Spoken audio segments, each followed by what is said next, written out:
Hi ಎಲ್ರಿಗೂ ನಮಸ್ಕಾರ. ಮಕ್ಕಳಿಗೆ ಮೊದಲನೇ ಸಲ ರಾಗಿ ಸರಿ ಮಾಡೋದಕ್ಕೆ ಮೊದಲು ಈ ಥರ ಕೆಂಪು ರಾಗಿನ ಕ್ಲೀನ್ ಮಾಡ್ಕೋಬೇಕಾಗುತ್ತೆ. ಕ್ಲೀನ್ ಮಾಡಾದ್ಮೇಲೆ ಇದನ್ನು ಚೆನ್ನಾಗಿ ಒಂದು 7-8 ಸಲ ವಾಶ್ ಮಾಡಿಕೊಂಡು ಒಂದು ಓವರ್ ನೈಟ್ ನೆನೆಸಿಟ್ಕೊಂಡು ಒಂದು ಬಟ್ಟೆಯಲ್ಲಿ ಕಟ್ಟಿಟ್ಕೊಂಡು ಇದನ್ನು ಮೊಳಕೆ ಬರೆಸ್ಕೋಬೇಕಾಗುತ್ತೆ.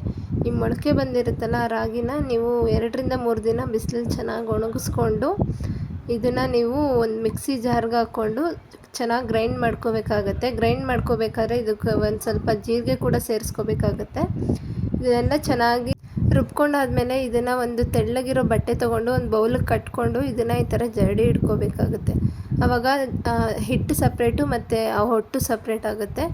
ಸೊ ಇದಾದಮೇಲೆ ನೀವು ಒಂದು ಮಿಕ್ಸಿ ಜಾರ್ಗೆ ಮತ್ತು ಒಂದು ಇಡೀ ಗೋಡಂಬಿ ಮತ್ತು ಬಾದಾಮಿನ ಚೆನ್ನಾಗಿ ಗ್ರೈಂಡ್ ಮಾಡ್ಕೋಬೇಕಾಗುತ್ತೆ. ಮಕ್ಳಿಗೇನಾದರೂ ಮೋಷನ್ ಪ್ರಾಬ್ಲಮ್ ಇದ್ದರೆ ಇದೆರಡನ್ನೂ ಸ್ಕಿಪ್ ಮಾಡಿ ಇದನ್ನು ಒಂದು ಜರಡಿಗೆ ಹಾಕ್ಕೊಂಡು ನೀವು ಚೆನ್ನಾಗಿ ಜರಡಿ ಇಟ್ಕೊಂಡು ಈ ಹಿಟ್ಟೇನಿರುತ್ತೆ ರಾಗಿ ಹಿಟ್ಟು ಅದ್ರ ಜೊತೆಗೆ ಈ ಬಾದಾಮಿ ಮತ್ತು ಗೋಡಂಬಿ ಹಿಟ್ಟನ್ನ ಹಾಕ್ಕೊಂಡು ಮತ್ತೆ ಒಂದ್ಸಲ ಜರಡಿ ಇಟ್ಕೊಂಡು ಕ್ಲೀನಾಗಿ ನೀವು ಇದನ್ನು ಪೌಡರ್ ಮಾಡಿ ಇಟ್ಕೊಂಡು ಸ್ಟೋರ್ ಮಾಡಿ ಇಟ್ಕೋಬೇಕು.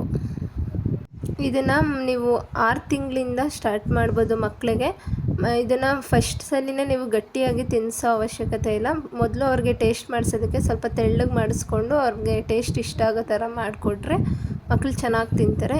ಇವಾಗ ಸರಿ ಮಾಡೋದಕ್ಕೆ ಒಂದು ಬೌಲಲ್ಲಿ ಬಿಸಿ ನೀರನ್ನ ಕುದಿಸ್ಕೊಂಡು ಮತ್ತು ಒಂದು ಲೋಟಕ್ಕೆ ಒಂದು ಅರ್ಧ ಲೋಟ ಆಗುವಷ್ಟು ನೀರು ಜೊತೆಗೆ ಈ ಪೌಡರ್ ಏನು ಮಾಡಿ ಇಟ್ಕೊಂಡಿರ್ತೀವಿ ಅದನ್ನು 3-4 ಸ್ಪೂನ್ ಆಗುವಷ್ಟು ಚೆನ್ನಾಗಿ ಗಂಟಿಲ್ದಂಗೆ ಕಲಸಿಟ್ಕೊಂಡು ಈ ಕುದೀತಾ ಇರೋ ನೀರಿಗೆ ಒಂದು 3-4 ಡ್ರಾಪು ತುಪ್ಪನ ಹಾಕ್ಕೊಂಡು ಅದ್ರ ಜೊತೆಗೆ ನೀವು ಈ ಕಲಸಿಟ್ಕೊಂಡಿರೋಂಥ ಹಿಟ್ಟು ನೀರನ್ನ ಹಾಕ್ಕೊಂಡು ಚೆನ್ನಾಗಿ ಬಾಯ್ಲ್ ಮಾಡ್ಕೊತಾ ಬನ್ನಿ. ಸ್ವಲ್ಪ ತೆಳ್ಳಗೆ ಮಾಡಿಸಿ, ಯಾಕಂದರೆ ಫಸ್ಟ್ ಟೈಮ್ ತಿನ್ನಿಸ್ತಾ ಇರೋದ್ರಿಂದ ಸ್ವಲ್ಪ ತೆಳ್ಳಗೆ ಮಾಡಿಸಿ ತಿನ್ನಿಸಿದ್ರೆ ಮಕ್ಕಳು ಆರಾಮಾಗಿ ತಿಂತಾರೆ. ಸೊ ಇವಾಗ ನಿಮಗೆ ರಾಗಿ ಸರಿ ರೆಡಿ ಆಗಿದೆ.